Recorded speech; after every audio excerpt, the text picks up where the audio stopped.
What's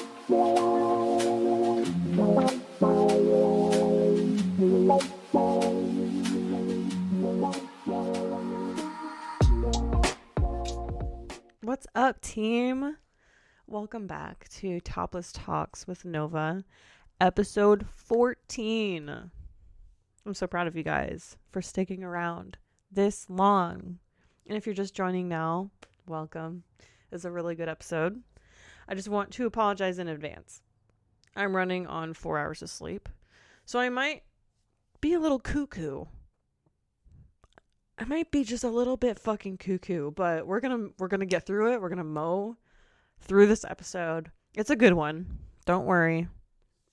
Don't you worry. But first, how was your week? Did you have a good week? Did you do anything Halloween related? Did you do anything in the spirit of the season? I found a pumpkin outside. A mini baby pumpkin this big. It's so cute. And I was like, wow, it's fucking October. This is a fucking stuff a pumpkin up my ass and give me a pumpkin spice latte. Actually, don't do that because I don't like pumpkin spice.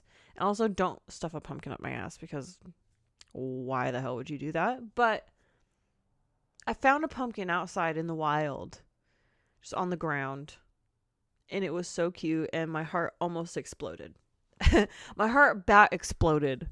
I was so happy. But anyway, also, I bought tickets to go to a haunted house for the day of Halloween. That's the first time I've ever done that. I've never gone to a haunted house on the day of Halloween. I'm so fucking excited. I hope that it's scary. I hope I piss my pants from how scared I am. Dare I say, shit my pants, okay?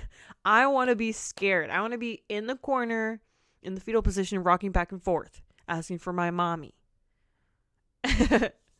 I'm just kidding. I don't want to be that scared. But I do want to be scared. And I want it to be fun. And it's going to be so much fun. I digress. It is officially skirt and sweater weather, guys. I am so excited. This morning I woke up and it was like the real feel was 28. 20 fucking 8 degrees. That's a little too cold for skirt and sweater. Although if you wore some stockings, it could work. But 50s, 40s to 60s. I'd be rocking them skirts and sweaters, man. I rock a cute little schoolgirl skirt, like a plaid pleated skirt. Just like an oversized sweater, dude. Oh my god, I'd be rocking the hell out of that fit. Rocking the hell out of that fit. And you know what? It's perfect weather for that shit. So be prepared to see lots of skirts and sweaters, okay? It's getting cold and I'm not quite ready for the winter part. But this little in between, this fall, I'm so excited. So, what are we doing today? What are we talking about today? Well, today, I'm going to teach you how to please your girl. I'm going to teach you how to please a woman. From a woman's perspective, I'm going to teach you. I'm going to tell you what we like. And of course, I know that I don't speak for every woman, but I'm going to spit facts about most women, about a lot of women that I know. And I hope you just sit down, get your handy dandy notebook, your pen and paper, and you just start scribbling notes. And of course, you might know a lot of this. You probably might know all of this. Who knows? But maybe I can offer another perspective. So, obviously, foreplay lasts all day. The second you wake up. And it doesn't have to be sexual, okay? It doesn't necessarily have to be sexual. You just have to be nice to her. Give her lots of compliments. Flirty texts throughout the day. You know, maybe like some naughty pictures. Or doesn't even necessarily have to be like a dick pic. But just saying, reminders that you're thinking of her throughout the day. Reminders that you think that she's beautiful. Compliment her. It's not so crazy. Also, doing things around the house. That's like, that definitely turns a girl on. And I know it sounds stupid, but like, you have to like show that you're engaged in the relationship or whatever, like, and this goes for like your girlfriend or wife, fuck buddy. Obviously, you're going to have a little bit different dynamic. You might not have the ability to do things around the house for them because like y'all don't live together. So this is solely for a live-in relationship, or even like you don't have to live together, but boyfriend and girlfriend. Okay. Foreplay lasts all day. Don't rush. Like, you have to ease her into it. It takes a lot longer for a woman to orgasm. Just in general. Me, I've perfected the art of masturbating, so I can come pretty fucking quick. But again, I'm in a very small percentile of the population, I feel like. But tell her how sexy she is. Tell her what you like about her. Tell her that she's beautiful, or that you enjoy, like, compliment aspects about her personality as well as her looks. Don't just make it only like, oh, you're so hot, you have nice tits. Like, be genuine with your compliments. And if you're not willing to put in that level of like thought and effort, then like maybe you shouldn't be fucking. Okay, maybe you just like reevaluate. You don't deserve it at that point. Okay. And I'm being fucking real. So when you finally get to being or doing the act, again, start slow. Don't even start by touching her pussy yet, okay? Touch all over her body. Start with her face, her arms, her legs. Women really love like physical stimulation. I kind of, like, me personally, I like just closing my eyes and kind of getting lost in the moment and just feeling hands all over me. Like, that shit is such a big turn on. And not even like on my pussy, just like all over my body. Rub the stomach and, almost like tease, like act like you're about to touch her pussy, but don't. Kind of reroute your hand and go somewhere else. That makes sure that, one, you're not rushing, and two, you make sure she fucking wants it, because you'll get very obvious cues. The nipples will get hard. Back will arch. Pussy will get wet, and that's like the main benefit of turning on your girl, of making sure she's turned on, is natural lubricant, obviously, and her enjoying it. But start light when you finally get to rubbing, and start with over the clothes first. Start light, like barely touch it.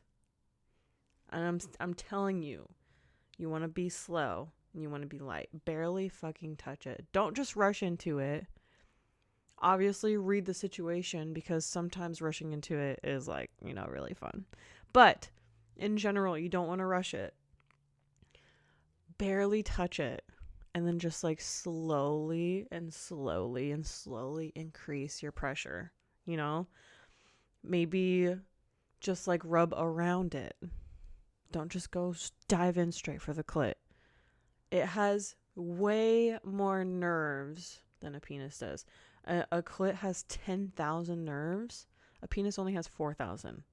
They're both a lot, but the clit is very, very fucking sensitive. So too hard of pressure too fast can be like painful. If you just go dive in, that shit is too much. Too much. We need to ease into it. Okay. Also, another pro tip is, when you're starting, don't just like stab with your fingers.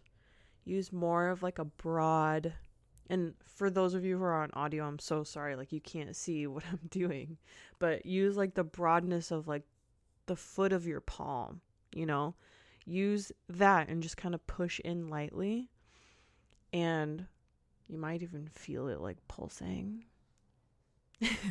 But let her kind of do the work. Just put your hand, press your palm into like the meat of her pussy, and let her kind of thrust into your hand. Let her show you how she likes it, but by your hand. That'll make a sexual experience like so much more intimate. And if you enjoy watching your girl get off, way hotter. Way fucking hotter, okay? So, pro tip, use your palm. And this is, of course, over the clothes at this point. We're still over the clothes, okay? Use your palm and just gently press in, okay? And so when you do finally go under the clothes, again, start light. Gauge what level of lubricant or wetness is there at this point. Because if it's too dry, you don't want to go diving fucking in. But if you have a little wetness there, you can play around with some stuff. You're going to be sliding and slipping. That's a good thing. So start light on the clit. If you feel that it's wet, you can stick a finger or two inside. Don't go crazy. Don't go crazy. Start light, start slow, and then increase pressure over time. Don't just go from boo boo, increase gently over time. You will be able to tell when she's ready, especially if you're going as slow as I'm recommending. You will be able to tell when she's ready. She'll probably beg you for it. And of course, another pro tip, be very generous with your mouth. Be very, very, very generous. And all of these tips that I'm giving you with your hand also apply to your mouth. Start slowly, start light, slowly build up pressure. Okay? And of course, the broad pressure versus the sharp pressure. Sometimes there is a time and place for like a nice sharp pressure, like the fingertips. But generally, like I said, we have more nerves. So it's better to use more of a broad, vague pressure. You don't want to like press directly into the clit, because it kind of hurts sometimes. Use, instead of like the point of your tongue, try to flatten it out as much as you can. I don't know how much control you have over your tongue, but if you can, or you could even just press your lips into it like this and just like say no, like shake your head no very slowly, like that. Again, if you're on audio, what are you doing? But just gently press your lips in around the clit. Like, you don't necessarily have to be latched onto the clit. Just like press your lips and gently back and forth like that. Absolutely go crazy for that shit. Absolutely go fucking crazy. Another tip is, and I'm gonna get a little graphic here, kind of squeeze the lips together and just like grind your fingers like this. Don't press, just squeeze it gently so that you have some meat in your hands, and just kind of play around with that. I mean, I speak for me right now. That makes me go fucking crazy. Okay. Okay. Like, I love like an indirect clit play. Too direct and it's a little too like over sensation. It's way too much sensation. But an indirect clit play just on the outside and squeezing the lips like that. That's so good. That's so good. You do that to your girl next time you're in bed and she's going to be like, where the fuck did you learn that? She's going to be like, where the fuck did you learn that? So basically, the whole gist of it is tease her, because that is the best way to get her ready. Make her beg for it. Go slow, start light, increase pressure over time. Those are the main things. And of course, like, over time, you're going to learn her body more and more. The more that you have sex with each other, the more that you start getting to know each other, you're going to learn each other's body more and more, which will only make it better. The more you try different things, different techniques, the more you're going to, be able to process of elimination, figure out what she likes the best. Okay? And if you don't care what she likes the best, then I don't know what the fuck you're doing here. Okay? I think that it matters. I advocate for women's orgasms. I'm the biggest advocate for a women's orgasm. And that's what I'm doing here, is I'm advocating for women's orgasms. So I hope that you can use some of these pro tips that I gave you with your woman the next time you have sex, okay? So, it's October. Obviously, I have a very spooky topic, okay? This one's actually kind of freaky. So, this one takes place in 2016. A 26-year-old named Kennedy Ife. His family attempted to exorcise him, okay? And he eventually died. So, the story is, in August of 2016, he started complaining of a sore throat, okay? It eventually, he explained it as like it felt like something slithering inside him. He started to exhibit some peculiar behavior and made like crude and like disturbing remarks to both random people in his family. Eventually, he started having like breathing problems and stomach pains. He started rapidly losing weight and missing a lot of work, and they could not figure out what was going on. He started acting really weird to his family. So his siblings claimed to have found him one day in his room, crouched over, talking to himself, like mumbling to himself. But they said that what was weird about it is that they didn't only hear his voice. They heard multiple voices. He was changing his voice to speak for, whatever voices in his head.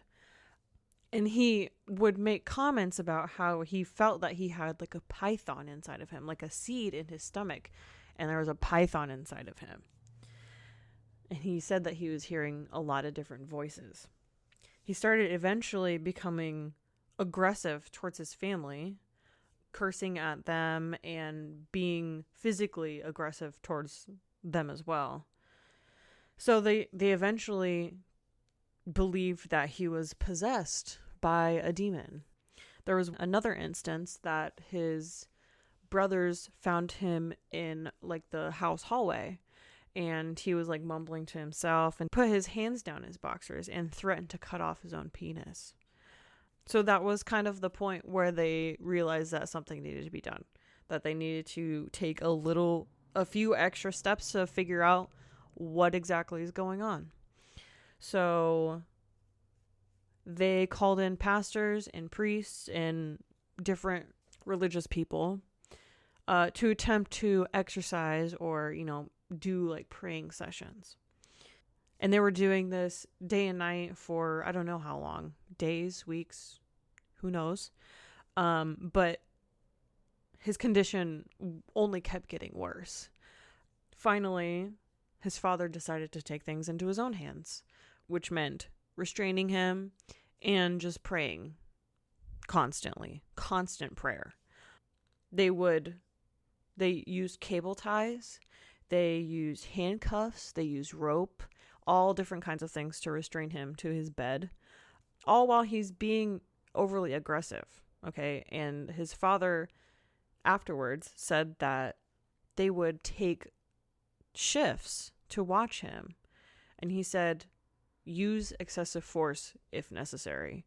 So they truly did not believe that it was Kennedy anymore. They truly believed that there was something unnatural that was possessing him. There was even a point where before they restrained him, while the priest was there, he bit his father, and he was being overly aggressive to his brothers and his mother and threatening to hurt himself. And so they ended up restraining him, and they kept him tied up for 3 days straight. For 72 hours, they kept him tied up and were praying and, doing their thing, doing what they thought was best. Okay. On day 3, finally, he ended up having a seizure because he was not eating. They weren't giving him water. They were only trying to exorcise the demon. So he ended up having a seizure on day 3, and the family called 911 or whatever because this is in England, so whatever the emergency services are in that area, they called the ambulance. And when paramedics came into their house, they found Kennedy Ife dead, the 26-year-old that was possessed. They found him dead, and his family standing around him chanting, attempting to resurrect him.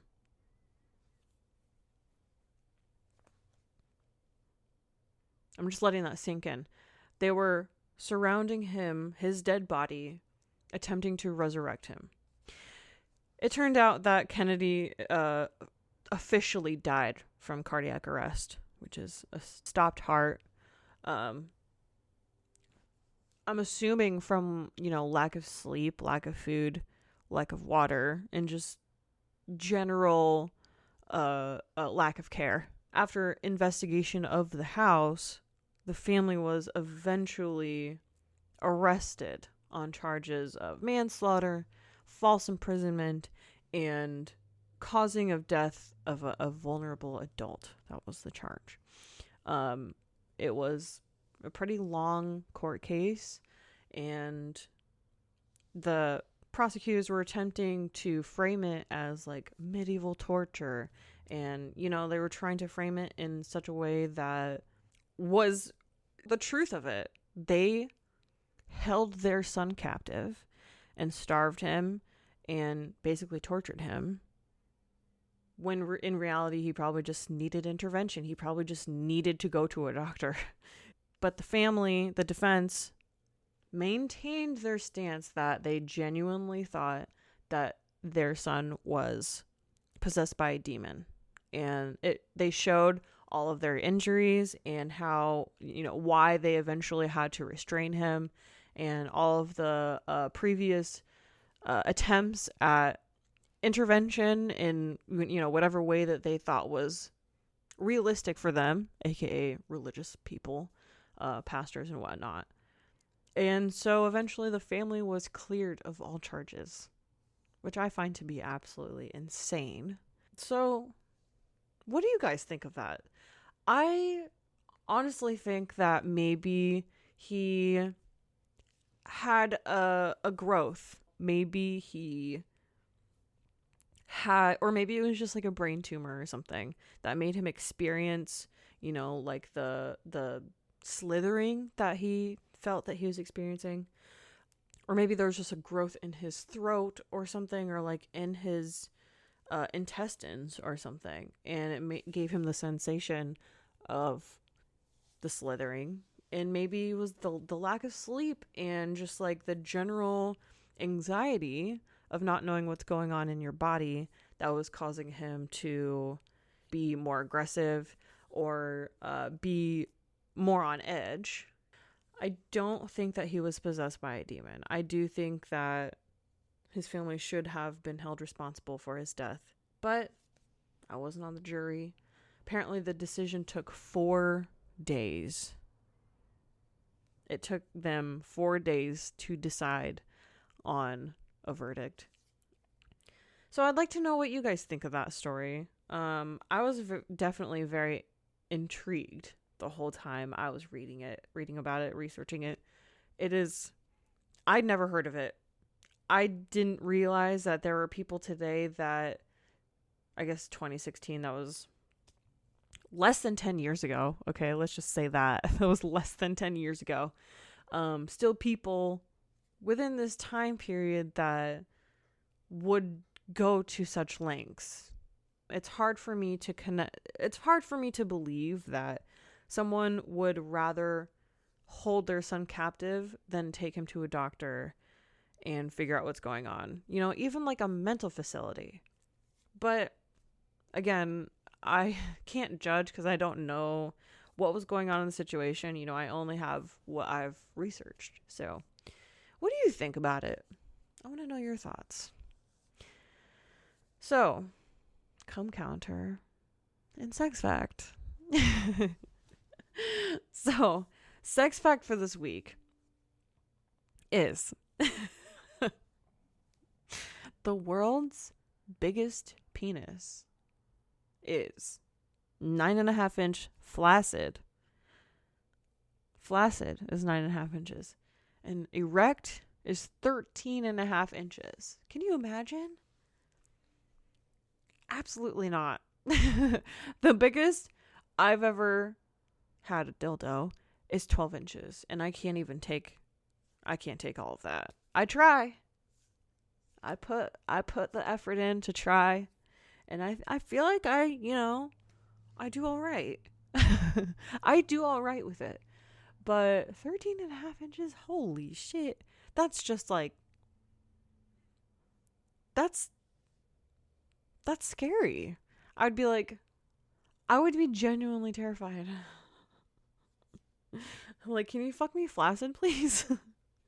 Can you just fuck me while you're flaccid? That would be nice. If it worked, if it was possible. Phew. Man. Have you guys ever seen a dick that big? And that's just the biggest recorded. Okay? That doesn't even include people that don't have access to the internet or, don't have access to inputting their dick size into a database that, keeps track of that thing. So there's probably a bigger one out there somewhere. There's probably. Whew, man. Anyway, come counter for this week. Numbers have kind of dwindled this week, but I'm working on it. Okay, it was a busy week. All right, don't judge me. It was a super busy week. Like I said, I went to the gym every day. I was working full time. I was doing my thing this week. So I only got 8. Okay, only 8 for the week. But that's still over 1 average per day. Okay, I'm not out of the game, guys, okay? I'm still a big hitter. I'm still a player in this. I'm just not hitting 30 plus like I was a couple weeks ago.